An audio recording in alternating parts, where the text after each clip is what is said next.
स्वतंत्रता के संघर्ष में पीड़ा, कड़वाहट, दंभ, आत्मसम्मान, गौरव की भावनाओं से पोषित भारत के क्रांतिकारी जहां अपने बल पराक्रम से राष्ट्र निर्माण में शौर्य का परिचय दे रहे थे, तो वहीं दूसरी ओर अनेक महापुरुष अपनी लेखनी से इस युद्ध को लड़ रहे थे।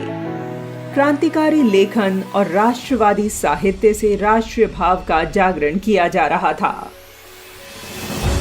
वीर सावरकर, सचिंद्रनाथ सान्याल, सुभाष चंद्र बोस, डॉक्टर राजेंद्र प्रसाद, भाई परमानंद, मनमथनाथ गुप्त, राम प्रसाद बिस्मिल, वारिंद्र घोष, लाला लाजपत राय, सीताराम गोयल, रविंद्रनाथ टैगोर, बाल गंगाधर तिलक जैसे अनेक महापुरुषों ने लेखन कार्य किया।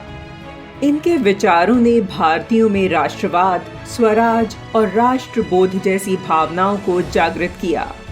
आज हम चर्चा करेंगे इस महायज्ञ में डाली गई कलम की आहुतियों की। प्रारंभ करते हैं स्वतंत्रता सेनानी विनायक दामोदर सावरकर से। उन्होंने अपनी लेखनी के माध्यम से स्वतंत्रता संग्राम को एक नई दिशा दे दी थी। उनकी एक सुविख्यात पुस्तक है 1857 का स्वतंत्रता समर। 1857 के स्वाधीनता संग्राम से संबंधित भारतीय दृष्टिकोण को प्रस्तुत करने वाली यह पहली पुस्तक है।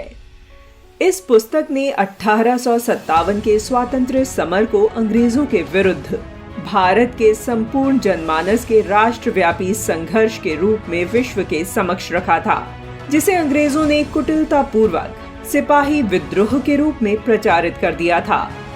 ब्रिटिश तंत्र इस पुस्तक से इतना घबरा गया था कि प्रकाशित होने से पूर्व ही यह पुस्तक प्रतिबंधित कर दी गई थी।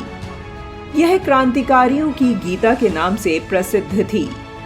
इसके साथ ही राष्ट्र नायक वीर शिवाजी पर हिंदू पदशाही और भारत के गौरवशाली इतिहास पर भारतीय इतिहास के 6 स्वर्णिम अध्याय जैसी महत्वपूर्ण पुस्तकें भी वीर सावरकर ने लिखी। हिंदुस्तान रिपब्लिकन एसोसिएशन के संस्थापक और 1922 में प्रकाशित पुस्तक बंदी जीवन के लेखक सचिंद्रनाथ सान्याल का इस समर में अहम योगदान रहा। क्रांतिकारी आंदोलन के विस्तृत विवरण के साथ साथ उनके सिद्धांतों और उद्देश्यों के बारे में उन्होंने इस पुस्तक में बताया है। जनमानस में इस पुस्तक का प्रभाव कैसा था, इसका अनुमान इस बात से लगाया जा सकता है कि पुस्तक से डरे अंग्रेजों ने इसे जब्त कर लिया था, लेकिन इसके बावजूद भी लोग चोरी छिपे पढ़ते रहे। उस काल में प्रत्येक क्रांतिकारी युवक के हाथों में बंदी जीवन किताब थी। जिसके पास भी यह पुस्तक मिलती थी, अंग्रेज उसे गिरफ्तार कर लेते थे। क्रांतिकारी सचिंद्रनाथ सान्याल ने इस पुस्तक में यह भी लिखा था कि वह इस किताब को इसलिए लिख रहे हैं कि भविष्य में इतिहासकार इसकी सहायता से भारत के तत्कालीन इतिहास को सही परिप्रेक्ष्य में देख सकें और उन्हें सामने ला सकें। स्वाधीनता संग्राम काल में अनेक पुस्तकों ने लोगों को अंग्रेजों के विरुद्ध लड़ने को प्रेरित किया। इनमें नेताजी सुभाष चंद्र बोस द्वारा लिखी पुस्तक भारतीय संघर्ष, क्रांतिकारी भाई परमानंद द्वारा लिखित हिंदू संगठन, भारत का इतिहास, 2 लहरों की टक्कर, वीर बंदा बैरागी, मेरी आप बीती, हमारे राष्ट्र पुरुष और स्वामी श्रद्धानंद की पुस्तक Hindu solidarity saviour of dying days महत्वपूर्ण है।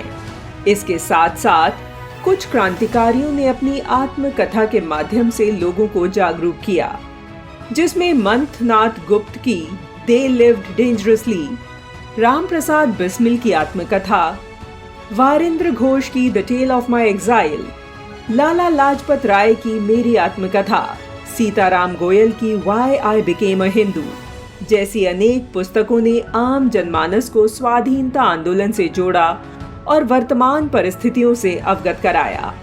दुर्भाग्य से देश के आजाद होने के बाद ऐसे लेखकों और उनकी रचनाओं को गुमनाम बना दिया गया। आज हमें अपने उन क्रांतिकारियों और लेखकों के प्रति ऋणी होना चाहिए, जिन्होंने अपने रक्त का एक एक कण मां भारती को समर्पित कर क्रांतिकारी साहित्य रचा। आजादी के अमृतकाल में यह हम सबका राष्ट्रीय कर्तव्य है कि हम उनके विचारों को पढ़ें और उनसे प्रेरणा पाकर नए भारत के निर्माण हेतु स्वयं को गढ़ें। यही उन अमर महापुरुषों को हमारी सच्ची श्रद्धांजलि होगी।